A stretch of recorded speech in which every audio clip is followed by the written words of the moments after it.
L'actualité vue par nos confrères de la presse écrite de ce mardi 21 janvier 2020. On démarre avec le soleil à la une du quotidien national. Macky Sall au sommet Royaume-Uni, Afrique. Le Sénégal est ouvert à tous ses partenaires, titre le journal. 155 milliards de francs CFA de la banque Standard chute raide pour la construction du stade olympique de Diamniadio. Également à la une du quotidien national Le Soleil, l'APR répond à Moustapha Diakhaté, pas de mouvement au sein du parti. Enquête à présent qui titre sur les régimes et leurs dettes. Ces boulets qui freinent le Sénégal. On peut lire à la une du quotidien Enquête. Le Sénégal doit toujours rembourser des emprunts dont l'essentiel s'est constitué entre 1980 et 2000. Le pays n'a pas encore fini de payer pour Monantali en 2026. L'autoroute de l'avenir et Dalal Jamm en 2039. Diouf Wade et Macky ont tous contribué à contracter et alourdir la dette publique.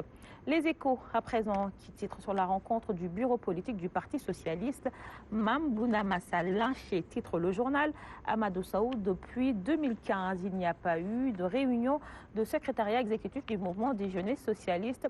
Farah Touré qui prend sa défense. Aminata Mbengue Ndiaye calme les esprits. Également à la une du quotidien Les Échos, création d'un mouvement pour la refondation de l'APR. Abdou Mbaou désigne la porte de sortie à Moustapha Diakhaté. Il est libre de créer un mouvement, mais ce qui est sûr, c'est que ce sera en dehors de l'APR.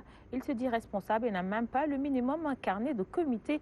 Lui-même a fini de montrer qu'il n'est plus membre de l'APR. Également à la une Les Échos, rencontre organisée avec Macky à Londres. Sadio Mané s'excuse en raison d'un calendrier démentiel.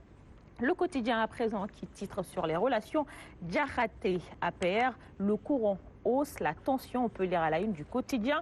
L'ancien président du groupe, Benno Bokk Yakaar, lance Manko Taxawu Sunu APR. Le parti réplique, il est libre de créer un mouvement, mais en dehors de l'APR. L'As quotidien à présent qui titre sur également Moustapha Diakhaté, création du courant Manko Taxawu au sein de l'APR. Moustapha Diakhaté défie Macky. Également à la une du quotidien L'As, trafic de chanvre indien. Modundang tombe avec 1,150 tonnes à Mbour. On peut lire également à la une du quotidien L'As, affaire de la femme décapitée à Kolda, sa meilleure amie en garde à vue à la gendarmerie. Place à présent au quotidien 24 heures qui titre également sur Moustapha Diakhaté. Son seuil révolutionnaire atteint. Moustapha Diakhaté abat ses cartes. Moustapha Diakhaté, dans une longue logique de déconstruction, lance Manko Taxawu Sunu APR, initiative pour la refondation de l'Alliance. Également à la une du quotidien 24 heures, Aluntine sur le dialogue national n'est pas bien préparé. L'Observateur à présent qui titre sur autre chose, enquête sur une nouvelle ambition politique maritonienne, une nouvelle équation qui lui est prêtée de créer son propre parti politique. Il aurait décliné le poste de ministre de la Pêche. Toujours à la une du quotidien L'Observateur, curiosité, les secrets des Senghor, une famille au cœur du sport sénégalais. Critique à présent qui titre sur autre chose, audition dans le fond de Guy-Marie Sagna demain, 24 heures avant la délivrance. Fou Malade et ses pairs ont été instruits de ne pas gêner la procédure et de faire table rase des exactions et insultes reçues dans les locaux de la police. Les notes des RG qui font état de foyers de tension en berne dans le pays mettent le curseur sur ce dossier sensible qui s'achemine droit vers son dénouement. Également, toujours à la une du quotidien Critique, Nathan Belleté, directeur des opérations de la Banque mondiale, qui dit en milieu rural, le Sénégal a atteint en 2018 un taux de desserte en eau de 94,8%. Grand Place à présent qui titre sur les 1001 dégâts du port minéralier et vraquier. Saint-Doux et Bargny clouent au pilori. Le promoteur titre le journal. 483 hectares vendus aux francs symboliques à un particulier. Étude d'impact environnemental et social après le démarrage des travaux. Tout le patrimoine de la zone rasé par les bulldozers, des impacts laissés en rade. Le maire dans tous ses états.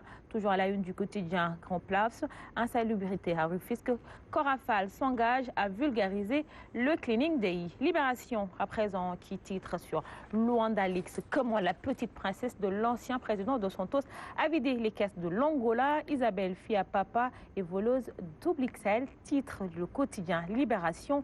Diamant, énergie, mine, banque, téléphone, médias, vente au détail, supermarché immobilier. Elle s'était accaparée de tout, même de la brasserie d'Aubière.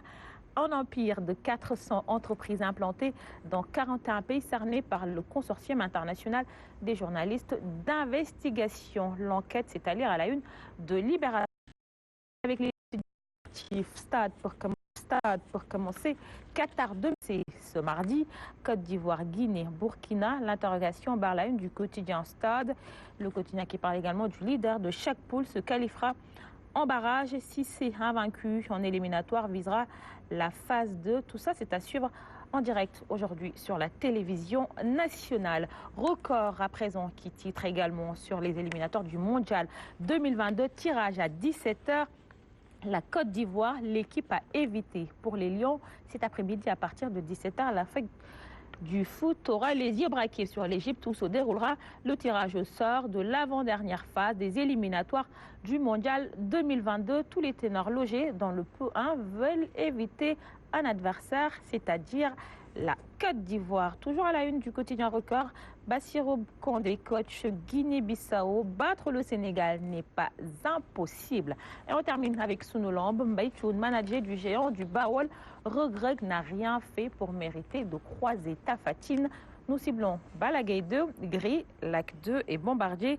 Fabrice Alouche, spécialiste des sports de combat, qui dit Papa Sow a des uppercut et de bons crochets après Baladjouf, Boynar, Zal, Rock Balar, Papa Sow face à la malédiction du départ de face. C'était tout ce qu'on pouvait lire à la une du quotidien qui nous sont parvenus ce mardi matin. Nous les offrons à présent à notre invitée, Madame Aïssatou Kébédiane, de la lecture pour vous ce matin.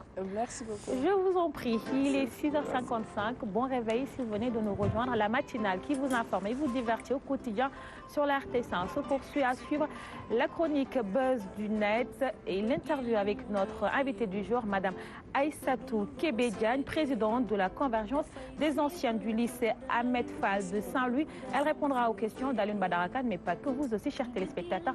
Si vous avez des questions pour notre invité, partagez-les avec nous en direct sur notre page Facebook. Je me ferai le plaisir de